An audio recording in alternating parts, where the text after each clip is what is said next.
Cancer బారిన పడుతున్న వాళ్ళ సంఖ్య బాగా పెరుగుతోంది కదా సార్. అవునండి. ఎందువల్ల అంటే దాన్ని మనం నివారించలేకపోతున్నాం ఎక్కడ కూడా. క్యాన్సర్ సంఖ్య ప్రత్యేకంగా మీరు ఇటీవల మీడియాలో కూడా చూస్తే India will be the capital of cancer అని చెప్పి అంటూ ఉన్నారు.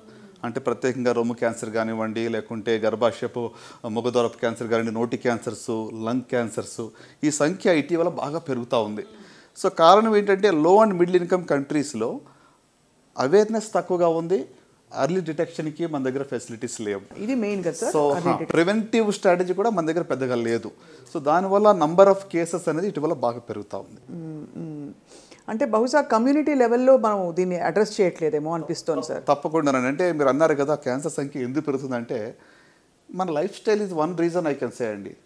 ఇప్పుడు మన చిన్నప్పటికీ ఇప్పటికి చూస్తే మన జీవనశైలి చాలా వరకు మారిపోయింది.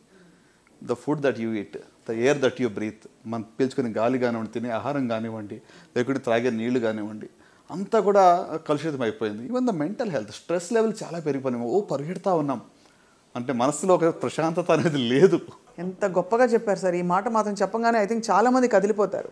డాక్టర్ చిన్నబాబు గారు, మీరు చేసిన అనేక కాంప్లెక్స్ సర్జరీస్లో what was your most challenging one?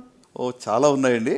But అంటే నేను చేసిన సర్జరీస్ కన్నా కూడా పేషెంట్స్ మరి ఎంతో గ్రిట్తో వాళ్ళు ఓవర్కమ్ అయ్యి వాళ్ళు దాన్ని అంటే ఆ యొక్క సర్జరీని ఫేస్ చేసి ఆ యొక్క కాంప్లికేషన్ లేకుండా బయటపడడం అనేది మోర్ సాటిస్ఫైయింగ్ అంటాను. ప్రతి సర్జికల్ ఆంకాలజిస్ట్ కూడా కాంప్లెక్స్ సర్జరీస్ చేయడానికి ట్రైన్ అయి ఉంటారు. So but what is most important అంటే నేను చెప్పేది ఏంటంటే డిఫికల్ట్ పరిస్థితుల్లో పేషెంట్ కూడా ఫైట్ చేసి బయటకు రావడం అనేది నేను చాలా I feel it's more satisfying అంటాను. ఒక పేషెంట్ని చెప్పాలంటే గీతా సురేష్ అని, మరి she was mother of 2 young daughters, adolescent girls. So endometrial cancer అంటే యూట్రస్ యొక్క క్యాన్సర్, రోబోటిక్ సర్జరీ చేసాం. Within 2 months she recovered. జబ్బు తిరగబడింది వితిన్ 2 months. ఎంత అంటే నాకు నిరుత్సాహం, అరే ఏంటి ఇంత మంచి ఆపరేషన్ చేస్తాం, బాగుంది, అంతా చక్కగా అయిపోయింది అనుకుంటే జబ్బు తిరగబడింది ఏంటి అని చెప్పి చాలా మళ్ళీ బయాప్సీ చేసాం. Prove turn out to be ఇంకా మెటాస్టాటిక్ డిసీజ్ అంటామంటే అన్ని చోట్లకి పాకిన జబ్బు. సో ఇంకా ఏం చేయాలి, కీమోథెరపీ ఒకటే ఇవ్వాలి. కానీ ఆ పేషెంట్ దగ్గరికి వచ్చి ఒకటే అడిగింది, డాక్టర్ గారు నా పిల్లలు పెళ్ళిని చేయగలనా అని అడిగింది. నేను ఒకటే చెప్పాను, నీకు విల్ పవర్ ఉండి నువ్వు హృదయంలో అంటే in your heart if you decide that you will beat this disease, నీ వల్ల నీకు సాధ్యమవుతుంది. మా వల్ల వీ హ్యావ్ ఫెయిల్డ్, కానీ నువ్వు సాధించగలవు అని చెప్పాను ఆమెకు.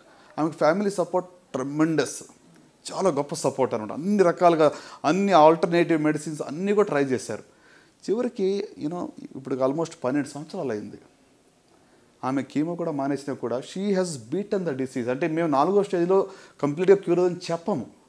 అలాంటిది today she is totally disease free.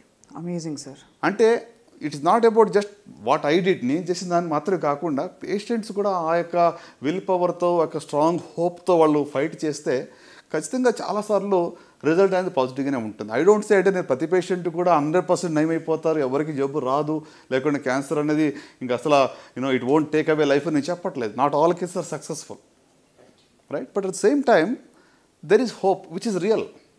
అంటే ఇది రాసేసి ఒక డెత్ సెంటెన్స్ ఇస్తారు. నా దగ్గరికి వచ్చిన పేషెంట్స్ నా ముఖం ఎలా చూస్తారంటే వాళ్ళు చెప్తూ ఉంటారు, వెనకాల చెప్పొద్దు అని చెప్తూ ఉంటారు, వెనకాల సైక్ చేస్తూ ఉంటారు, ఆయనకు తెలియదు ఏం చెప్పొద్దు అంటే అంత భయం అనమాట. అది if I give a death sentence ఎంతకాలం ఉంటారు ఏదో నేను రాస్తానంటే ఆ రకంగా భావిస్తూ ఉంటారు.